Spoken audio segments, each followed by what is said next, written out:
एक लड़का जिसे 1994 में जुरासिक पार्क मूवी को सिनेमा घरों में जाकर देखना था, लेकिन उसके पास तब सिनेमा हॉल में जाने के पैसे नहीं थे। फिर उसी लड़के ने साल 2015 में आई जुरासिक वर्ल्ड मूवी में उसी जुरासिक पार्क के ओनर का रोल प्ले किया।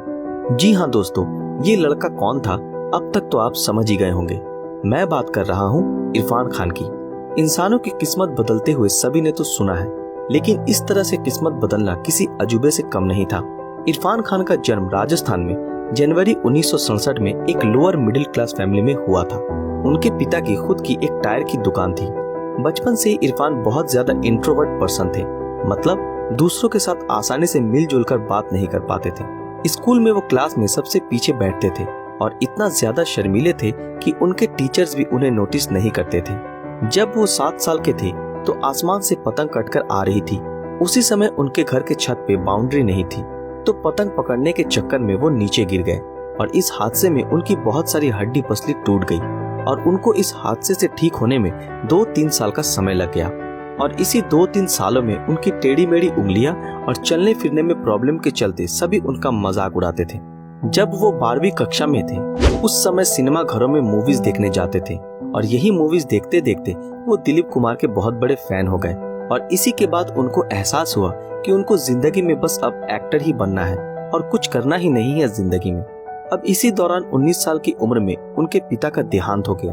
अब अपने पिताजी के मौत के बाद इनके ऊपर जिम्मेदारी आ गई, क्योंकि अपने परिवार के वो बड़े बेटे जो थे। लेकिन अपने पिताजी के देहांत से पहले इरफान ने ये सोच लिया था कि एक्टिंग में अपना करियर बनाने के लिए वो सब कुछ छोड़ छाड़ के दिल्ली चले जाएंगे। अब इनके पास सिर्फ 2 ही रास्ते थे, या तो वो घर छोड़कर चले जाते, जो कि वो कर नहीं सकते थे, और दूसरा रास्ता ये था कि पिताजी के मरने के बाद उनके बिजनेस को संभालना। अब इन दोनों में से किसी एक को ही चुनना था। अब ऐसी मुश्किल सिचुएशन में इनके छोटे भाई ने इरफान को बचाया। उन्होंने कहा कि मैं इधर सब संभाल लूंगा, आप अपनी एक्टिंग करियर पर ध्यान दो और आप दिल्ली चले जाओ। इरफान खान दूसरों से इतना ज्यादा अलग थे कि जब फ्री टाइम में लोग अपने टाइम पास करने के लिए इधर उधर पार्टी और मस्ती करते थे, तो तब वो अपने ही स्क्रिप्ट में डूबे हुए रहते थे। ये एक अकेले थे जिनके हाथों में बहुत सारी स्क्रिप्ट और किताबें रहती थी।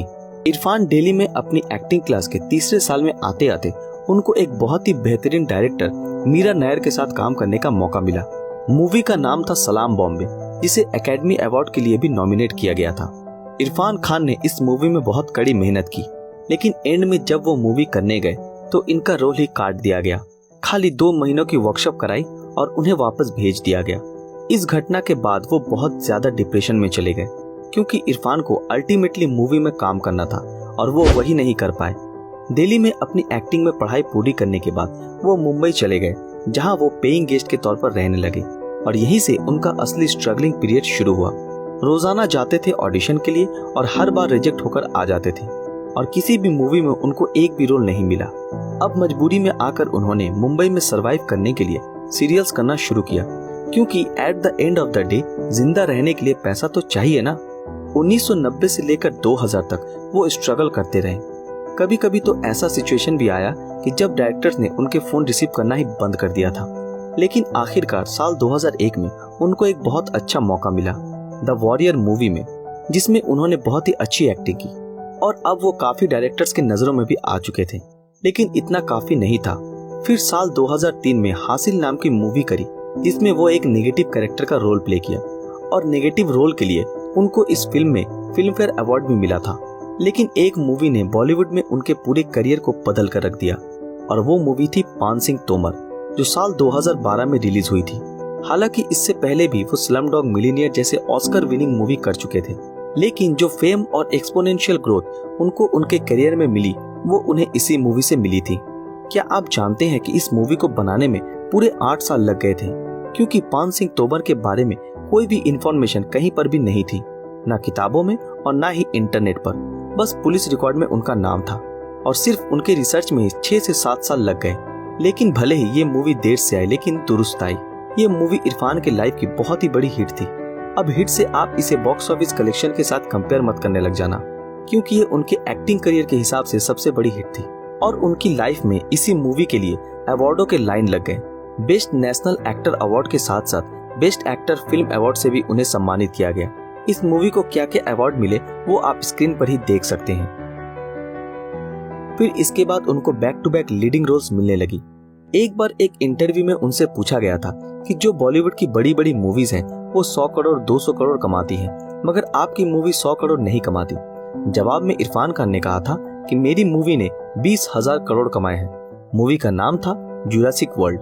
साल 2017 में आई हिंदी मीडियम उनकी जिंदगी की सबसे हाईएस्ट ग्रॉसिंग हिंदी फिल्म थी, जिसे चाइना और इंडिया के लोगों ने खूब पसंद किया और इस मूवी के लिए उन्हें फिल्म फेयर अवार्ड मिला बेस्ट एक्टिंग के लिए। इरफान खान ने कौन कौन सी मूवी की है ये तो बहुत लोगों को पता है, लेकिन उन्होंने ऐसी ऐसी मूवीज को रिजेक्ट किया है जिसके बारे में बहुत ही कम लोग जानते हैं। इरफान खान ने हॉलीवुड की सबसे मशहूर मूवीज में से एक मार्शियन मूवी को रिजेक्ट किया था पीकू मूवी में काम करने के लिए। क्रिस्टोफर नोलन की सबसे बेहतरीन मूवी में से एक द इंटरस्टेलर मूवी को भी उन्होंने जाने दिया था लंच बॉक्स और डी डे मूवी के लिए। ऑस्कर विजेता लियोनार्डो डी कैप्रियो के साथ बॉडी ऑफ लाइज मूवी में भी काम करने का ऑफर मिला था, लेकिन उन्होंने ये मूवी भी जाने दिया। यहाँ तक कि जुरासिक पार्क मूवी के फेमस डायरेक्टर स्टीफन स्पीलबर्ग की एक मूवी को भी उन्होंने रिजेक्ट कर दिया था। लेकिन इसके बाद साल 2018 में वो हुआ जिसकी उम्मीद किसी को नहीं थी। उन्होंने अपने ऑफिशियल ट्विटर अकाउंट से सबको बताया कि उन्हें न्यूरो इंडोक्रिन ट्यूमर है और फिर इसके इलाज के लिए वो ब्रिटेन चले गए, जिसके बाद उनकी हालत काफी सुधर गई थी और वो काफी हद तक अपने रिकवरी मोड पे थे। सब कुछ ठीक ही चल रहा था, लेकिन 25 अप्रैल 2020 को इरफान की माताजी सैदा बेगम की 93 साल की उम्र में मृत्यु हो गई। अब उनकी मां रहती थी राजस्थान में और इरफान तब राजस्थान में नहीं थे और अपनी मां को आखिरी बार के लिए वो अलविदा भी नहीं कह सके। फिर इसके 2 दिन बाद इरफान की तबीयत बहुत ही खराब होने लगी और 27 अप्रैल को उन्हें मुंबई के कोकिलाबेन हॉस्पिटल में एडमिट कराया गया और 29 अप्रैल 2020 को ये खबर आई कि इरफान खान अब इस दुनिया में नहीं रहे। आप अगर गूगल पर ये सर्च करेंगे कि इरफान खान लास्ट वर्ड, तो आपको यही दिखने को मिलेगा, अम्मा has come to take me. इस दुनिया ने इरफान की आवाज आखिरी बार 12 फरवरी 2020 को सुनी थी अंग्रेजी मीडियम मूवी के ट्रेलर रिलीज के समय, जिसमें उन्होंने कहा, हेलो भाइयों और बहनों, नमस्कार, मैं इरफान। मैं आज आपके साथ हूँ भी और नहीं भी। खैर, ये फिल्म अंग्रेजी मीडियम मेरे लिए बहुत खास है। सच यकीन मानिए, मेरी दिली ख्वाहिश थी कि इस फिल्म को उतने ही प्यार से प्रमोट करूं जितने प्यार से हम लोगों ने बनाया है, लेकिन मेरे शरीर के अंदर कुछ अनवांटेड मेहमान बैठे हुए हैं, उनसे वार्तालाप चल रहा है। देखते हैं किस करवट उठ बैठता है। जैसा भी होगा आपको इत्तला कर दिया जाएगा। और फिर फिल्म के बारे में कुछ और बातें करने के बाद आखिर में उन्होंने कहा, watch the film and yes wait for me. हम इंतजार करते रहे, लेकिन इरफान खान वापस नहीं लौटे।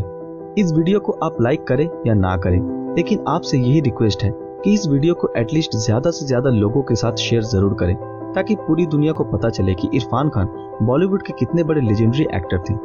तो दोस्तों, आज के लिए बस इतना ही। आशा करते हैं आज की हमारी ये वीडियो आप लोगों को पसंद आई हो। दोस्तों, क्या आपने हमारे फेसबुक पेज ब्रीदिंग नॉलेज को फॉलो किया है? अगर नहीं किया तो अभी तुरंत कर ले। तो फिर मिलते हैं आपके साथ अगले वीडियो में, तब तक के लिए अलविदा।